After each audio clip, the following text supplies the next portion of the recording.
Halo sahabat mata, kita menunggu sambungan dengan Dokter Teguh, dokter spesialis penyakit dalam di Pusat Mata Nasional Rumah Sakit Mata Cicendo sebentar lagi ya. Baik.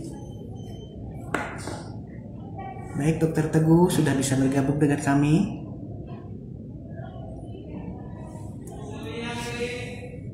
Terima kasih Mbak Tami. Ada akun Irir RZ join, terima kasih.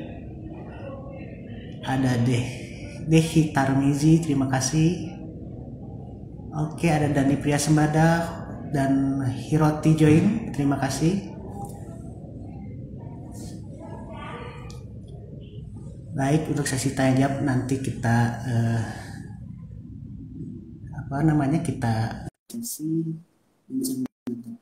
Jadi kita menunggu sambungan dengan Dokter Teguh.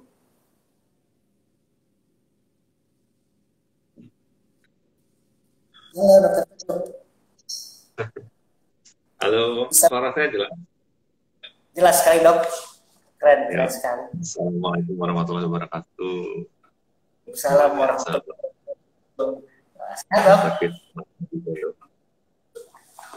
Sehat ya dok ya? Alhamdulillah sehat.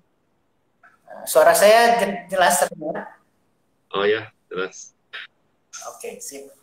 Baik, kita mulai saja dok ya. Assalamualaikum warahmatullahi wabarakatuh. Sahabat mata, jumpa kembali di membuka mata, membuka jendela dunia dari Pusat Mata Nasional Rumah Sakit Mata Cicendo Bandung. Menua adalah kondisi fisik yang dialami setiap orang dan disertai penurunan metabolisme tubuh yang menurun.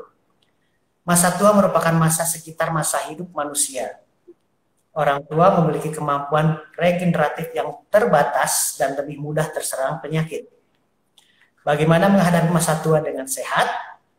Nah, terkait hal tersebut telah hadir narasumber dari Pusat Mata Nasional Rumah Sakit Mata Cicendo, dokter spesialis penyakit dalam Dr. Teguh Triwardana, SPPD.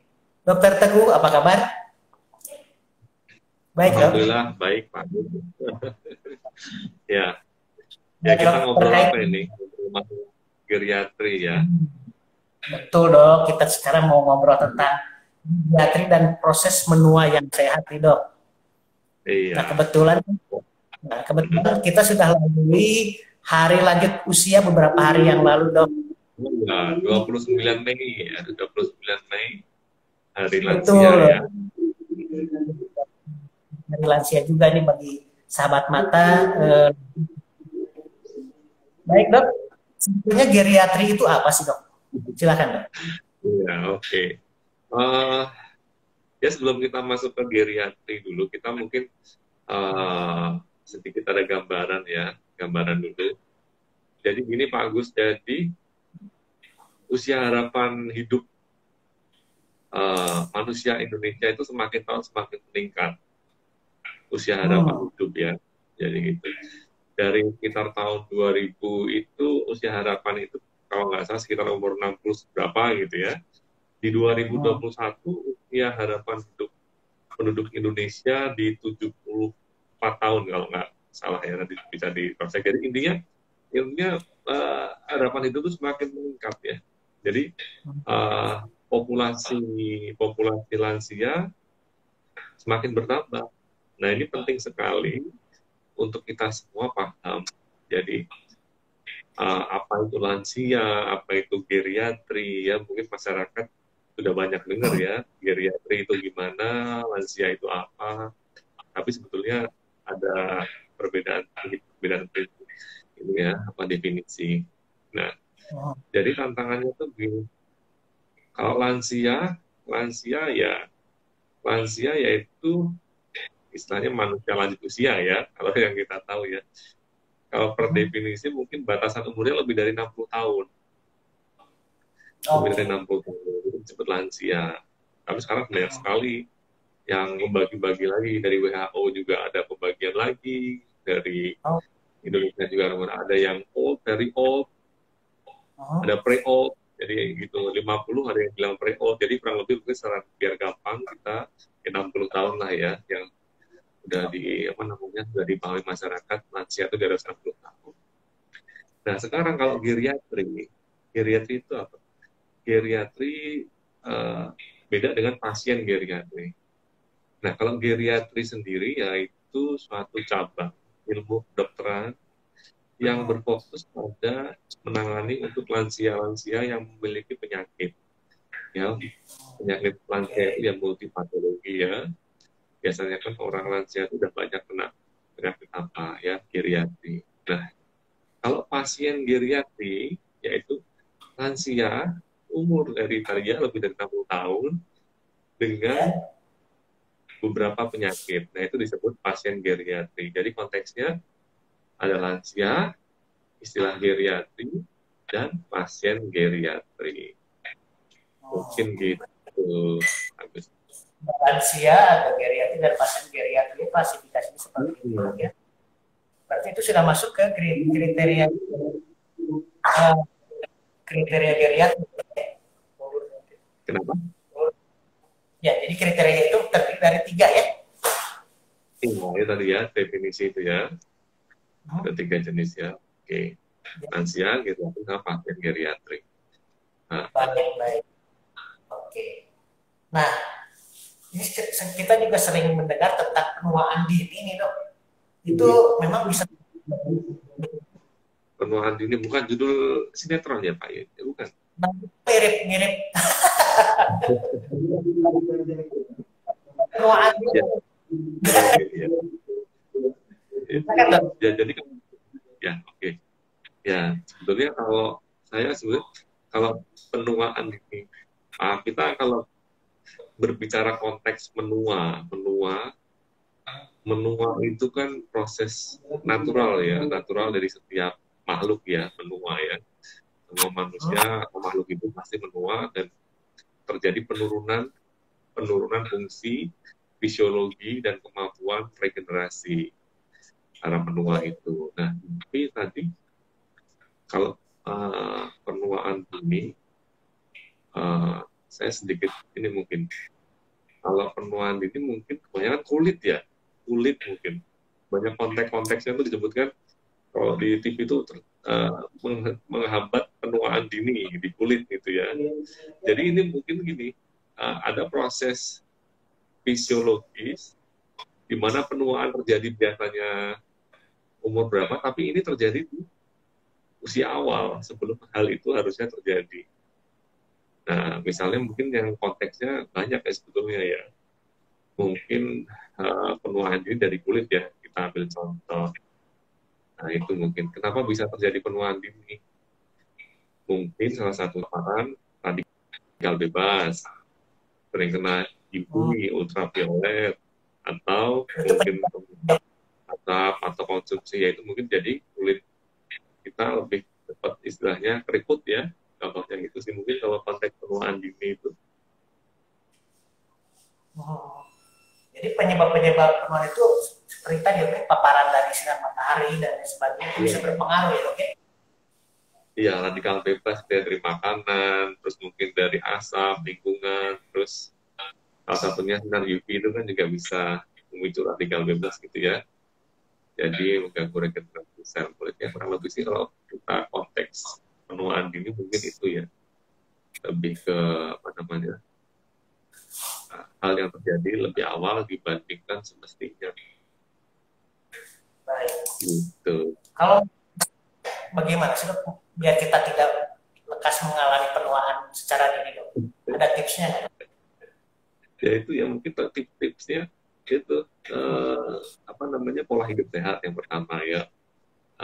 Terus kemudian olahraga ya, makan yang apa namanya bergizi, mengandung vitamin C, E, buah-buahan, kemudian menghindari radikal bebas ya, seperti asap-asapan atau rokok atau mungkin apa namanya debu asap kendaraan bermotor. Ya intinya sih itu ya, pencegahan itu ya pola hidup sehat sama pada intinya itu pola hidup sehat sama menghindari paparan radikal bebas itu. Oke. Paparan radikal bebas ya. Iya. Balik ke masalah usia tua nih dok. Penyakit apa sih yang biasanya muncul ketika memasuki usia tua itu biasanya umumnya apa sih dok? Jadi kalau banyak bicara Jadi intinya itu sebetulnya bukan muncul di lansia ya. Sebetulnya kalau mungkin saya lihat itu lansia itu ya, istilahnya ya bukan munculnya, mungkin munculnya sebelum lansia tapi terjadi berlanjut ke lansia. Contohnya darah tinggi, dia mungkin di usia sebelum lansia ada darah tinggi, ada itu, nah itu. Jadi isinya mungkin tanda kutip di lansia itu hanya mengumpulkan penyakit gitu yang waktu mudanya itu berjalan gitu ya. Waktu mudanya Oke. berjalan, ketika lansia itu ya itu dikumpulkan dijalani gitu ya. Jadi Ada kalau penyakit hmm? tiba-tiba muncul, ada penyakit yang tiba-tiba muncul ketika usia tua gitu dok, bukan bawaan Oh, ada, ketika ada, ada.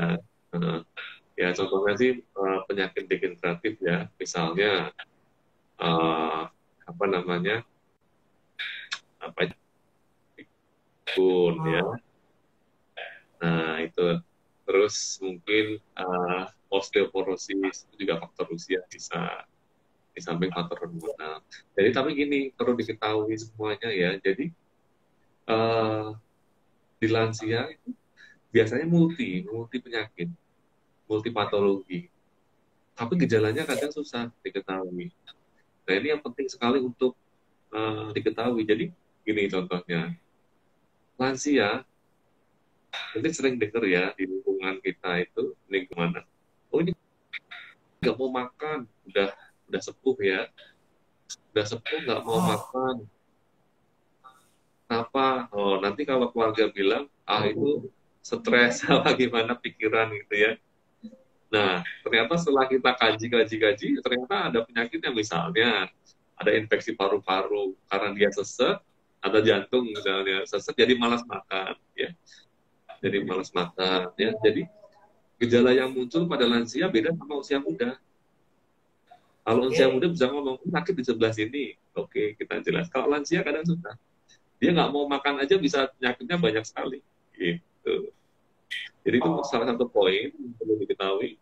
Kalau lansia itu biasanya multi penyakit, tapi muncul gejalanya cuma satu, bahkan nggak berhubungan kadang gitu. Jadi harus itu tadi istilahnya dalam tanda kutip itu nggak boleh kita menyepelekan lansia gitu, misalnya di rumah nggak mau makan, oh itu kenapa mau makan gitu, mungkin masakannya nggak enak gitu ya.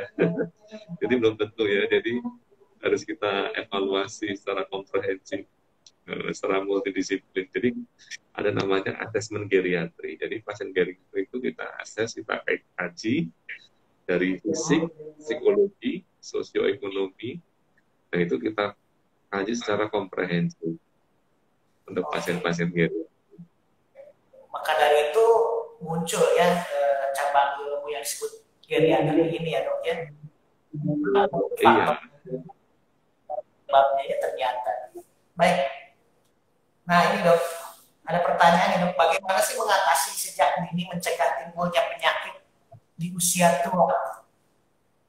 Gimana? Jadi mengatasi bagaimana mengatasi sejak dini mencegah timbulnya penyakit di usia tua? Sejak dini ya itu tadi ya. Ya intinya cara pencegahan supaya istilahnya kita gini. Kalau lansia itu successful atau geriatri yang sehat ya, successful aging. Jadi menjadi lansia yang sukses atau sehat ya. Karena harapannya itu lansia itu tetap mandiri ya, tetap mandiri, tetap bisa beraktivitas, tapi harus dalam koridor batasan sesuai dengan kemampuannya ya. Jadi kalau misalnya dulu kan sering paradigmanya keluarga dalam lansia, udah nenek di rumah aja duduk diem gitu ya, nggak boleh ngapa-ngapain ya, itu udah berubah. Justru kita kalau sekarang lansia itu harus aktif, tapi harus misalnya si lansia itu terhambat jalannya, nah kita bantu pakai modalitas, misalnya pakai apa itu tongkat ya, itu harus tetap aktif ya. Misalnya mata, kalau kasus mata, lansia matanya katarak, buram, nah itu ya harus mungkin penanganan ya, operasi katarak supaya tetap aktif, bisa lihat, bisa ngaji, bisa baca ya. Nah, gimana caranya itu? Yaitu pada dasarnya pola hidup sehat aja di usia muda. Pola hidup sehat, olahraga teratur, ya. Terus apa namanya? Mengelola stres dengan baik, ya. Ya, kurang lebih sih itu ya. Intinya pola hidup sehat di usia muda. Nanti di usia lanjut akan sehat juga. Tidak merokok juga mungkin dok ya, sekarang juga hari tanpa tembakau nih, jadi rokok juga mungkin bisa berpengaruh kepada hal-hal tadi ya dok ya. Oh, bisa. Bisa. Sangat bisa ya. Baik, nah ini dok penting nih, asupan makanan nih dok yang boleh dan nggak boleh bagi usia tua itu yang seperti apa dok? Karena kan metabolismenya sudah berubah ya. Ya. Jadi gini, kalau tadi seperti yang disampaikan di awal ya, dari lansia sendiri sudah intinya menjadi penurunan fungsi organ, ya, penurunan fungsi organ, ya. Di samping penurunan fungsi organ terdapat biasanya multipatologi atau multi penyakit, ya. Nah itu, jadi kita nggak bisa istilahnya lansia harus makan, harus kita kaji dulu, ya, kita kaji dulu, gizinya gimana, ya, asupannya gimana, ada kondisi penyakit lain, contohnya lansia dengan darah tinggi dan lansia tanpa darah tinggi atau tanpa kencing manis mungkin berbeda ya. Nah itu makanya harus kita kaji, ataukah kebutuhan garamnya berapa, berat badannya gimana, terus kemampuan asupannya bagaimana, ya apakah masih bisa makan nasi, ya kalau misalnya nasi nggak bisa, mungkin secara umum bisa kita ganti dengan bubur ya. Nah kalau misalnya bubur nggak bisa, kita ganti dengan susu, tapi dengan jumlah kalori yang sesuai dengan kebutuhannya. Jadi nggak asal pemberian ya, misalnya susu cuma sekali sehari, ya nggak bisa ya, harus sesuai kebutuhan kalorinya berapa. Gitu. Jadi nggak bisa kita samakan ya dengan lansia lain, kita harus lihat dulu kondisinya gimana ya. Terus satu lagi, untuk lansia itu sebetulnya ada pelayanan home care ya, atau ya, mungkin saya tanya itu ada istilahnya pelayanan home care, jadi pengkajian nanti ke rumah. Jadi bagaimana di rumah itu ada ya.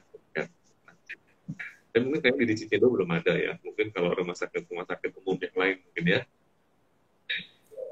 Betul. Wah, juga nih dok, pelayanan home care ternyata dibutuhkan untuk bantu lansia khususnya dalam pemulihan atau pengontrolan penyakitnya yang diderita selama ini ya dok ya. Nah kalau olahraga nih dok, yang disarankan bagi lansia olahraga yang seperti apa dok? Boleh yang berat-berat atau bagaimana? Masih boleh nggak? Ya ini tadi ya, kemampuan ya. Kita lihat dulu kemampuannya sebatas apa. Jadi kemampuan aktivitas kan kita lihat nanti skornya dulu berapa. Kita evaluasi kemampuan hariannya dia bisa apa, aktivitas daya livingnya sampai apa. Nah itu nanti harus disesuaikan dulu, harus dilihat dulu apakah dia masih aktif. Ya kalau misalnya masih aktif, dia kan bisa itu sampai ikut senam lansia cukup, saya pikir cukup ya, nggak harus sampai apa tuh zumba. Iya. Ya cukup, itu pun hanya jalan, misalnya jalan latihan jalan, misalnya pada lansia dia terbatas kemampuan jalannya, harus pakai tongkat. Nah itu ya, jalan aja pakai tongkat pelan-pelan itu ya. Saya pikir cukup itu ya untuk aktivitasnya. Terus satu lagi sih ini ya, jadi hati-hati terhadap lansia. Resiko terbesar lansia itu jatuh ya. Jatuh itu suatu kondisi mewakili terhadap kondisi lain-lain di dalamnya. Contohnya, hanya dengan jatuh itu kita bisa, ternyata si lansia ini penyakitnya banyak sekali, misalnya dari mata, misalnya dari jantung bisa, dari vertigo bisa hanya dengan jatuh ya. Jadi harus hati-hati terhadap lansia, terhadap jantung ini ya, jantung harus dikaji ya. Dan perlu ada modifikasi di rumah, misalnya kayak toilet, kamar mandi. Itu kalau bisa toilet jangan jongkok, misalnya, atau duduk, toilet duduk. Kalau nggak punya toilet duduk, bisa itu bikin pakai kursi aja itu. Bikin pakai kursi dilubangin gitu kan. Modifikasi ya dok ya. Modifikasi, nggak apa-apa, karena apa? Kalau jongkok, itu nanti resiko kepleset, jatuh, ada fraktur atau patah tulang, mobilisasi terbatas, malah tambah ini istilahnya menghambat ya. Gitu. Baik, baik. Nah ini dok nih terkait dengan hari tanpa tembakau nih, masih banyak suka kita lihat lansia yang merokok ya, sering. Sebetulnya bahaya rokok khususnya bagi lansia itu bagaimana dok? Ya, pada dasarnya kan itu kan radikal bebas juga ya. Rokok itu kan salah satunya ke paru-paru, ya, ke paru-paru dan pembuluh darah juga bisa menyebabkan kekakuan ya. Memang harusnya berhenti. Itu ada itu klinik berhenti stop merokok ada. Di tiap puskesmas sebetulnya ada. Dia merupakan program pemerintah. Jadi mungkin bisa menghubungi puskesmas setempat untuk konseling atau klinik berhenti merokok. Itu ada di puskesmas. Tapi nggak tahu masih programnya masih jalan nggak ya? Kayak saya rasa dulu tuh ada programnya itu. Nanti ada konseling dan pemberian obat-obat untuk mengurangi ketergantungan ini. Betul, betul. Nah, ini penting nih apa yang disampaikan dokter Teguh bagi sahabat mata semua nih. Kita khususnya harus peduli terhadap lansia atau orang tua kita ya. Jangan sampai mereka jadi korban perokok pasif ya dok ya. Kita yang merokok, lansia yang menjadi korbannya, karena itu ternyata berbahaya juga ya dok ya, perokok pasif ya. Iya. Nah, sekarang mengenai ini dok, masih meskipun melandai, tapi sekarang ternyata sebaran vaksin khususnya bagi lansia ini masih diupayakan untuk dikejar lah, gitu, ya, untuk lansia. Ini pertanyaan simpel nih dok, kalau lansia itu sebetulnya boleh divaksin nggak sih dok? Karena masih banyak yang berasumsi, wah jangan divaksin karena sudah tua atau banyak komorbid dan lain sebagainya. Bagaimana penjelasannya dok? Ya. Jadi justru pertama kali vaksinasi apa nih? Vaksin kontaknya vaksin apa? Vaksin COVID atau vaksin apa? Vaksin COVID bagi lansia. Oh ya. Ya, kalau justru malah konteksnya dari pemerintah sendiri waktu dulu kan lansia dulu ya. Betul. Yang prioritas lansia dan nakes ya. Untuk pas vaksin ya berarti memang perlu. Nah, tapi harus dilihat dulu ya. Misalnya ada komorbid atau penyakit ya. Karena tadi yang seperti di awal itu biasanya lansia ada multi patologi atau multi penyakit, nah itu harus dievaluasi dulu ya, dilihat kondisinya. Kalau perlu memang misalnya ada penyakit ya harus dikonsultasikan dulu misalnya ada diabetes, gulanya baik gitu, nah itu ya apa-apa divaksin gitu. Intinya perlu ya divaksin selama tidak ada kontraindikasi. Baik. Nah, jadi bagi para lansia, jangan lupa segera divaksin COVID-19 ya. Kalau masih ragu, segera konsultasikan dengan dokter terdekat ya. Nah ini dok nih, bagaimana sih tips agar masa tua itu dapat bermakna? Ada tipsnya nggak dok? Silakan. Apa ya? Gimana? Makanya putus. Bagaimana tips masa tua agar bermakna dok? Tipsnya. Tips masa tua supaya lebih bermakna. Ya. Jadi masa tua jadi tidak instan ya. Masa tua sehat itu tidak instan. Butuh proses di waktu mudanya ya. Jadi mungkin tipsnya healthy younger, healthy older ya. Jadi sehat di masa muda, sehat di masa tua. Mungkin itu ya. Iya, keren dok. Nah ini nih, ada yang bertanya nih dok nih. bagaimana sih proses menua yang sehat dan bagaimana proses menua yang tidak sehat itu, Dok? Proses menua yang sehat dan Bagaimana tidak sehat. proses menua yang sehat dan tidak sehat itu seperti apa, Dok? Jadi proses menua yaitu proses ini ya, alamiah yang tidak bisa dihindari ya. Jadi bagaimana menyikapi proses menua yang sehat dan tidak sehat ya, kembali lagi ya, mungkin jawabannya ya healthy living ya, pola hidup sehat ya. Mungkin dari awal mulai healthy living to get older juga ya, maksudnya tuh di usia tua juga bisa gitu. Baik. Oke, Dok, nih terakhir nih, Dok, nih. Kayaknya dari terakhir loh, Pak. Terakhir nih, Dok, karena dokter saat ini mohon maaf nih sedang sibuk sekali. Jadi mungkin ada terakhir ini ada pesan mata nih, Dok, dengan tema hari ini geriatrik dan proses menua yang sehat. Pesan bagi sahabat mata sesuai dengan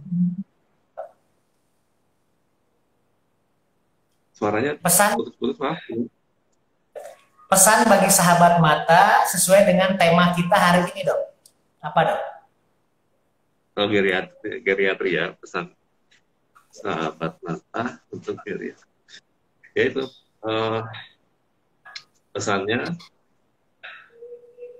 tetap jaga pola hidup sehat lagi muda supaya mendapatkan hari sehat di saat tua. Gitu kali ya. Keren lagi. Baik, sebelum kita berpisah, mungkin begini foto sejenak. Oke. Dok, tahan. Oke, sekali lagi, Dok. 1, 2.